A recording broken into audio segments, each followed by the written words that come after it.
Hello viewers, welcome to the video.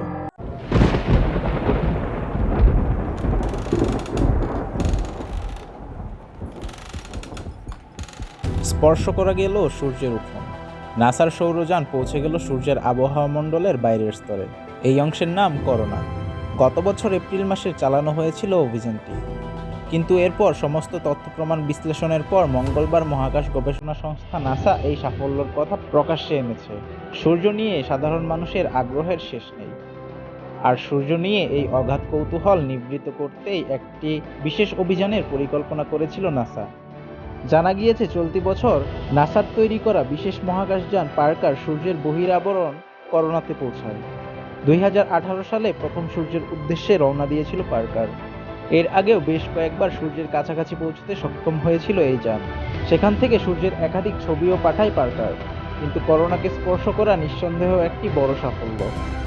একটি আন্তর্জাতিক সংবাদ মাধ্যম জানাচ্ছে, 2025 সাল পর্যন্ত সূর্য সম্পর্কে আরও তথ্য সংগ্রহের জন্য অনুসন্ধান করবে এই সৌরযান।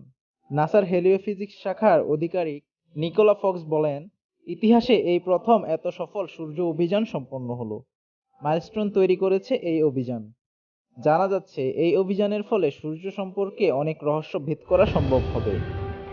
কিভাবে পৃথিবীর বিবর্তনে সহায়তা করেছে এই নক্ষত্র তা জানা যেতে পারে। এই অভিযান প্রসঙ্গে ওয়াশিংটনের নাসার science mission director Thomas Zurbuchen বলেন, মহাকাশ গবেষণায় এটি অন্যতম একটি সাফল্য। এতদিন পর্যন্ত চন্দ্র এবং মঙ্গল অভিযান চালিয়েছে নাসা সহ অন্যান্য দেশ। মহাকাশের অনেক অজানা তথ্য সামনে এসেছে, কিন্তু সৌরজগতে গ্রহ উপগ্রহ নিয়ে রহস্যভেদ সম্ভব হলেও আজও একটি জটিল ধাঁধা সূর্য। এবার সেই সব জিজ্ঞাসার উত্তর পাওয়া যেতে পারে বলে মনে করা হচ্ছে। উল্লেখ্য, 28 এপ্রিল সূর্য বলয়ে প্রবেশ করেছিল পার্কার। সেক্ষেত্রে কেন এতদিন পর প্রকাশ্যে আনা হলো সেই তথ্য? এই প্রসঙ্গে নাসার তরফে জানানো হয়েছে, পার্কারের থেকে প্রাপ্ত তথ্য বিশ্লেষণ করেছেন তারা। এরপরেই অভিযানের সাফল্য প্রসঙ্গে নিশ্চিত হওয়া গিয়েছে।